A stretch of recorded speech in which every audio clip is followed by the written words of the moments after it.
24 news ചാനലിന്റെയും flowers TV ചാനലിന്റെയും managing ഡയറക്ടറാണ്. Indian television അവതാരകനും മുതിർന്ന പത്രപ്രവർത്തകനും നിരവധി മലയാളം ഷോകളുടെ അവതാരകനുമാണ് ശ്രീ ആർ ശ്രീകണ്ഠൻ നായർ, അല്ലെങ്കിൽ നമ്മളെല്ലാം സ്നേഹത്തോടെ വിളിക്കുന്ന SK. പരിശീലനം നൽകേണ്ട ആവശ്യത്തിലേക്ക് നടക്കുന്ന കാലഘട്ടത്തിൽ നമ്മളെ സംബന്ധിച്ചിടത്തോളം 24 ന്യൂസ് കൊഴൂര് ഗവൺമെന്റ് ഹൈസ്കൂളിലേക്ക് SK40 ഭാഗമായിട്ട് കമ്പ്യൂട്ടർ ലാബ് അനുവദിച്ചതിന് പ്രത്യേകം 24 ന്യൂസിനോട് ഗ്രാമപഞ്ചായത്തിന്റെയും കൊഴൂരിന്റെയും നന്ദിയും കടപ്പാടും അറിയിക്കുന്നു. അതുപോലെ തന്നെ നമുക്കെല്ലാവർക്കും അത്യാന്തരീക്ഷികമായിട്ടുള്ള ലഹരി വിമുക്ത ക്യാമ്പയിൻ സംഘടിപ്പിച്ചുകൊണ്ട് കേരളത്തിലെ കാസർഗോഡ് മുതൽ തിരുവനന്തപുരം വരെ യാത്ര നടത്തി ജനശ്രദ്ധ ആകർഷിച്ച നമ്മളിതിന്റെ ഭൂരിപക്ഷി സ്കൂളുകളിൽ നിന്നാണ് ലഹരി വിമുക്ത ക്യാമ്പയിൻ സംഘടിപ്പിക്കുന്നത്. അതിന് കൊഴൂര് ഗവൺമെന്റ് സ്കൂളിന്റെ ഭാഗത്ത് ടീച്ചറുടെ നേതൃത്വത്തിൽ നല്ല രീതിയിലുള്ള ക്യാമ്പയിൻ സംഘടിപ്പിച്ചുകൊണ്ട് കൊഴൂര് സ്കൂൾ, എനിക്ക് തോന്നുന്നത് ഇവിടെ മാത്രം തൃശ്ശൂർ ജില്ലയിലെ ഇതുവരെ ലഹരി കേസുകൾ റിപ്പോർട്ട് ചെയ്യാത്ത ഒരു ഗവൺമെന്റ് ഹൈസ്കൂളിൽ നിന്ന് കൊഴൂരുള്ളതാണെന്നാണ് എനിക്ക് തോന്നുന്നത്. അതിന് പ്രത്യേകം ടീച്ചർ അഭിനന്ദിക്കുന്നു. ഒപ്പം തന്നെ ഇതിനൊക്കെ വീണ്ടും നമ്മൾ എനിക്ക് അറിയിക്കാനുള്ള കമ്പ്യൂട്ടർ ലാബ് പ്രത്യേകം ഒരിക്കൽ കൂടി നന്ദി പറഞ്ഞുകൊണ്ട് ഇതിന്റെ ഉദ്ഘാടന കർമ്മം നിർവഹിക്കുന്നതിന് വേണ്ടി ഏറ്റവും അഭിമാനമുള്ളൊരു നിമിഷമാണ്. കാരണം നിങ്ങളൊക്കെ പഠിക്കുന്ന നിങ്ങളെപ്പോലുള്ള കൊച്ചുകുട്ടികൾ പഠിക്കുന്ന ഒരു സ്കൂളിലേക്ക് ഈ കമ്പ്യൂട്ടർ ലാബ് നൽകാൻ സാധിച്ചതിൽ ഞങ്ങൾക്ക് വലിയ സന്തോഷമുണ്ട്. അതിന് 24 നിന്നത് K. ചിറ്റിലപ്പള്ളി, നിങ്ങൾ കേട്ടിട്ടുണ്ടാവും അദ്ദേഹത്തെ കുറിച്ച്.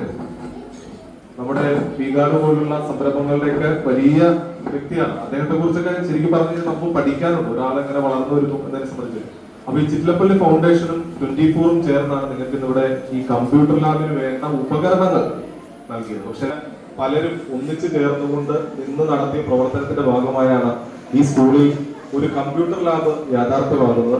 24 സംബന്ധിച്ച് കേരളത്തിലുടനീളം 40 ഇടങ്ങളിലാണ് ഇത്തരത്തിൽ ഒരു ലാബ് ഒരുക്കുന്നത്. അപ്പൊ ഈ ലാബ് ഒരുക്കുന്നത് സംബന്ധിച്ച് ആദ്യം ഞങ്ങൾക്ക് ഒരു അറിയിപ്പ് കിട്ടി, ഇങ്ങനെ ഒരു 3 സ്കൂളുകൾ തരണം എന്ന് പറഞ്ഞപ്പോൾ ഞങ്ങൾ ഏത് സ്കൂള് എന്നത് സംബന്ധിച്ചൊരു ആശയക്കുഴപ്പമുണ്ടായിരുന്നു. അപ്പൊ അവിടുന്ന് പറഞ്ഞത് കൃത്യമായി സർക്കാർ സ്കൂളുകളിൽ മാത്രമാണ് നമ്മൾ ഈ പദ്ധതി നടപ്പാക്കേണ്ടതുള്ളൂ എന്നുള്ളതാണ്. അങ്ങനെ പൊതുവിദ്യാലയങ്ങളെ സംരക്ഷിക്കുക എന്ന ലക്ഷ്യത്തിന്റെ ഭാഗമായിക്കൊണ്ടാണ് 24 ഇത്തരത്തിൽ ഈ സ്കൂള് തന്നെ തെരഞ്ഞെടുത്തുകൊണ്ട് നമ്മൾ ഈ പദ്ധതി നടപ്പാക്കിയത്. തൃശ്ശൂർ ജില്ലയിൽ തന്നെ Chelakkara government high school, higher secondary സ്കൂളുണ്ട്. അതോടൊപ്പം തന്നെ ചന്ദ്രാപിനി. സൂരജ് ചെന്നിട്ട് സംസാരിക്കേണ്ടത് ഈ ലാബിനെ പറ്റിയൊന്നുമല്ല, അവരോട് സംസാരിക്കേണ്ടത് നമ്മുടെ ഈ സമൂഹത്തിൽ ഇപ്പോൾ ഏറ്റവും അധികം വളർന്നു വന്നുകൊണ്ടിരിക്കുന്ന ലഹരിയെ കുറിച്ചാകണം എന്ന് അദ്ദേഹം പറഞ്ഞു. അപ്പൊ അതിന് എന്നെക്കാൾ നന്നായി സംസാരിക്കാൻ കഴിയുന്ന ഒരാളെ കൂടി നോക്കണം എന്ന് പറഞ്ഞു. അതുകൊണ്ടാണ് നമ്മുടെ പോലീസ് ഉദ്യോഗസ്ഥൻ സാറൊക്കെ ഇവിടെ എത്തിയിട്ടുണ്ട്. സാർ അതിനു ശേഷം അതിനെക്കുറിച്ച് വിശദമായിട്ട് നിങ്ങളോട് സംസാരിക്കുകയും ചെയ്തു. അപ്പൊ SKനെ സംബന്ധിച്ച് അദ്ദേഹം ഒരു 3 മാസം മുമ്പാണ് തിരുവനന്തപുരം മുതൽ കാസർഗോഡ് വരെ ഒരു യാത്ര നടത്തിയത്.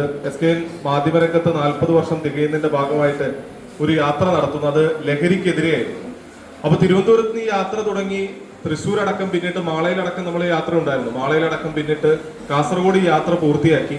അതിനുശേഷം നമ്മളിപ്പോ 2ാം ഘട്ടം, അതാണ് ഈ കാണുന്ന ജ്യോതിർഗമയ എന്ന പേരിലുള്ള 2ാം ഘട്ട പരിപാടി. അത് ഈ ലഹരി വിരുദ്ധ പരിപാടി തന്നെയാണ്. ഇതിനിടയിൽ നിങ്ങളെപ്പോലുള്ള ഒരു കൊച്ചു കുട്ടികൾ തുടങ്ങി മുതിർന്നവർ വരെ ഈ ലഹരിയുമായി ബന്ധപ്പെട്ട പ്രശ്നങ്ങൾ പറയാൻ ഞങ്ങളെ സമീപിച്ചിട്ടുണ്ട്. നമ്മുടെ പഞ്ചായത്തിന് സദ്യമയ SKN40 എന്ന് പറയുന്ന ന്യൂസ് ചാനലിന്റെ നേതൃത്വത്തിൽ നടത്തപ്പെടുന്ന ഈ ഒരു കമ്പ്യൂട്ടറിന്റെ നമ്മളെ സംബന്ധിച്ചിടത്തോളം, നമ്മുടെ ഈ ഗ്രാമത്തെ സംബന്ധിച്ചിടത്തോളം ഏറ്റവും കൂടുതൽ അനിവാര്യമായ ഒന്നാണ്. കാരണം നമ്മുടെ ഗ്രാമപഞ്ചായത്ത് കാർഷിക ഗ്രാമപഞ്ചായത്താണ്. നേരത്തെ പ്രസിഡന്റ് സൂചിപ്പിച്ച പോലെ തന്നെ പ്രളയങ്ങൾ വന്നാലും മലവെള്ളം വന്നാലും ഏറ്റവും ബാധിക്കുന്ന ഒരു പഞ്ചായത്തും കൂടിയാണ് നമ്മുടെ കൊള്ളൂർ. ലാബ് ഒരുക്കി ഈ പരിപാടി വളരെ ഭംഗിയായി, ഇത്ര നല്ല സൂരജൊക്കെ സന്തോഷമായി വിചാരിക്കുന്നു. ശ്രദ്ധിക്കപ്പെടുന്നത് ഇത്ര നല്ലൊരു പരിപാടി നമ്മുടെ കൊള്ളൂർ വെച്ച് നടത്താൻ സാധിച്ചതിൽ പിന്നെ ഏറെ സന്തോഷമുള്ള നമുക്ക് വേദിയിലുള്ള എല്ലാവരും നമുക്ക് കൊള്ളൂരിനോട് പ്രിയപ്പെട്ടവരാണ്. അതും ഒരു സന്തോഷമുള്ള കാര്യമാണ്.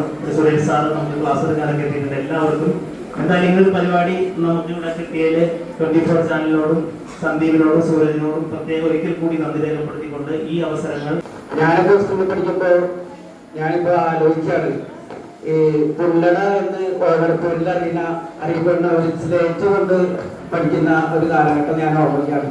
1ാം ക്ലാസ്സിൽ പഠിക്കുമ്പോൾ കിട്ടിയ ഒരു സ്ലേറ്റ് 4ാം ക്ലാസ്സിൽ വരെ ഉപയോഗിക്കേണ്ട ഒരു കാലഘട്ടം ഞങ്ങൾക്ക് ഉണ്ടായിട്ടുണ്ട്. അതൊക്കെ വെച്ച് താരതമ്യം ചെയ്യുമ്പോൾ ഇന്നത്തെ കുട്ടികളൊക്കെ വളരെയധികം ഭാഗ്യം ചെയ്ത കുട്ടികളാണ്. അപ്പൊ ഈ ഞാൻ കേൾപ്പിച്ച് പറയുന്നില്ല, നമ്മൾക്ക് കിട്ടുന്ന സാഹചര്യങ്ങള് കുഞ്ഞുമക്കള് നല്ല രീതിയിൽ ഉപയോഗപ്പെടുത്തണം.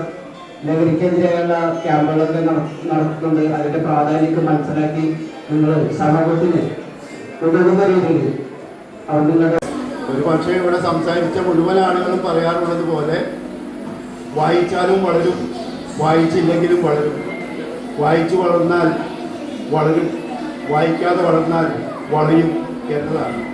അപ്പം ആ കുഞ്ഞുണ്ണി മാഷ വരികൾ എല്ലാം വീണ്ടും വീണ്ടും വായിച്ചുകൊണ്ട് അതെന്താണ് ഉദ്ദേശിക്കുന്നത് ആ അർത്ഥത്തിൽ നിങ്ങൾ വിദ്യാഭ്യാസത്തെ കാണുക, അതിനുവേണ്ടി പോരാടുക എന്ന് മാത്രം പറഞ്ഞുകൊണ്ട് ഞാൻ എൻ്റെ വാക്കുകൾ നിർത്തുന്നു.